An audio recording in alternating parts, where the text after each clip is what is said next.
भाईजान, काफी दिन से हमके चाहे वाला लोग के, हमके सुने वाला लोग के फरमाइश रहला कि भैया एगो प्यारा सा सैड सॉन्ग सुना दा जौन दिल के करीब होके।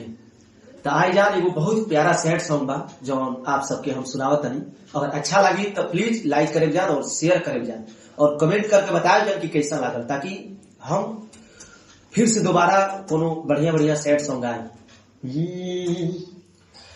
कि टूट गई सबोने के डोरी, चल गईली कहाँ चांद चकोरी, बन बन खोजी ताल तलैया, पुछली हरी सब फूल पतैया, एक झलक दिखला दे,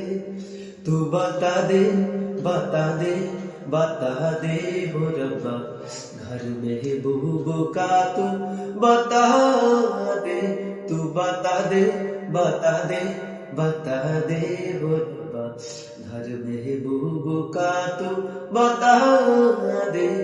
तू मिला दे मिला दे मिला दे हो रब्बा, घर में बहू का तू मिला